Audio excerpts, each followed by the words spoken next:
তো আজকে আমরা যে বিষয়টা নিয়ে আলোচনা করবো সেটা হলো আর্থিং। আর্থিং কোথায় ব্যবহার করা হয় এবং কেন ব্যবহার করা হয়? আর্থিং আমাদের বাড়িতে ব্যবহার করা হয়, ঠিক আছে। যে আমাদের মেন সুইচ, যেটাকে জাম্পার বলা হয়, সেখানে এটি কানেকশন করা থাকে এবং ওখান থেকে প্রতিটা বোর্ডে কানেকশন করা থাকে। আর্থিংয়ের তার সাধারণত সবুজ রঙের হয় এবং এটা আর্থিংটা প্রত্যেকটা বোর্ডেই কানেক্ট হয়ে থাকে। আর্থিং তার মাটির মধ্যে কিভাবে কানেক্ট হয়ে থাকে? আর্থিং তার মাটির মধ্যে মাটিকে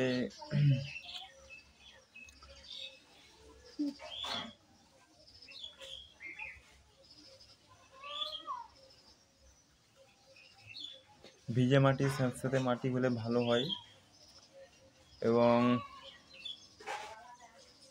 যাতে স্যাঁতস্যাঁতে মাটি হলে যাতে তোমার কি বলবো,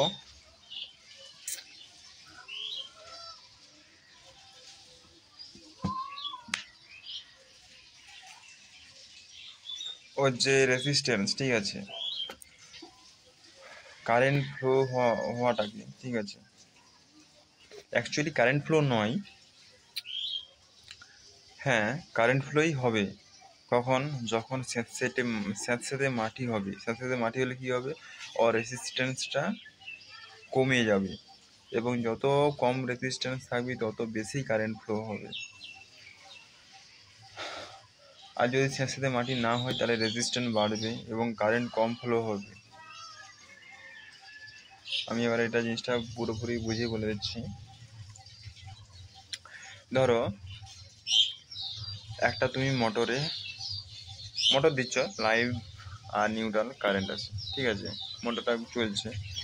এবারে কোনো কর্মে যদি লাইভ তারটা তোমার ওই মোটরের বডির সাথে কানেক্ট হয়ে যায়, ঠিক আছে, লিকেজ কারেন্ট হয়, ওখানে থাকা মাত্র লিকেজ কারেন্ট উৎপন্ন হয়, ঠিক আছে।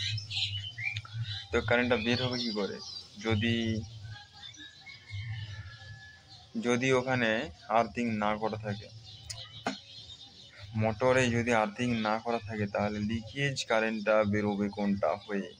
এবারে ধরো আর্থিং যদি না থাকে তাহলে লিকেজ কারেন্টটা কীভাবে বেরোবে? লিকেজ কারেন্টটা বেরোবে,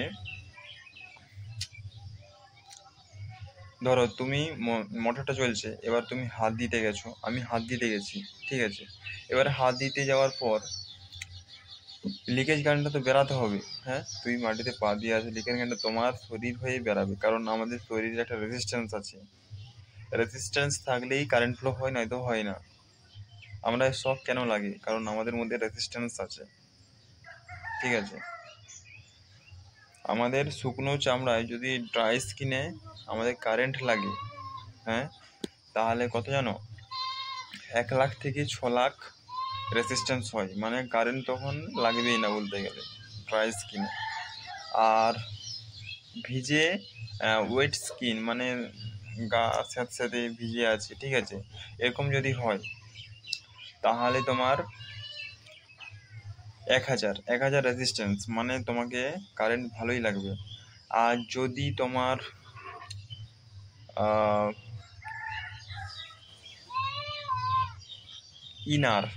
ইনার কোথাও লাগে, ঠিক আছে, ইনার বলতে তোমার ভিতরের কোনো অংশে যদি কারেন্ট লাগে, ভাই প্রচুর ঝটকা লাগবে। কত ঝটকা লাগবে বলে দিচ্ছি। ওরা ছিল তোমার 400 থেকে 600 রেজিস্ট্যান্স, মানে ওহমস, ঠিক আছে, ওহমসের রেজিস্ট্যান্স 400 থেকে 600 ওহমস, মানে তোমাকে প্রচুর ঝটকা লাগবে, সহ্য করতেই পারবে না। তো এলো বডি রেজিস্ট্যান্স। যত রেজিস্ট্যান্স কম হবে তত কারেন্ট বেশি ফ্লো হবে এবং তত তুমি বেশি শক খাবে। তাই আর্থিং করার সুবিধা হচ্ছে, আর্থিং যদি থাকে, হ্যাঁ, আর স্যাঁতস্যাঁতে জায়গায় যদি আর্থিং করা থাকে তাহলে ওটা রেজিস্ট্যান্স কম হবে, আর কম হলে বেশি কারেন্ট ফ্লো হবে, ঠিক আছে। যে লিকেজ কারেন্টটা ওইটা হয়ে বেশি কারেন্ট ফ্লো হবে। আর তুমি যদি তখন ধরো লিকেজ কারেন্টটা বেরিয়ে লাইভ তারটা, ওয়্যারটা, ঠিক আছে, কানেক্ট আছে মোটরের সাথে, যদি আর্থিং করা থাকে তাহলে লিকেজ কারেন্টটা বেরিয়ে যাবে, ঠিক আছে। আর তখন যদি তুমি মোটরে হাতও দাও তখন তোমার কিছু হবে না, কারণ কারণ আর্থিং করা আছে। তখন যদি যায় তোমার কত যাবে,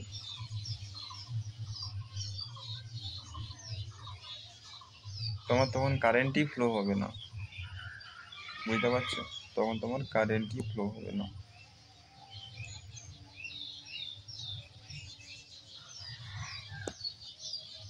তাই আর্থিং অবশ্যই ব্যবহার করবে। এবং আর্থিংয়ের সুবিধা অসুবিধা তোমরা ইউটিউবে অনেক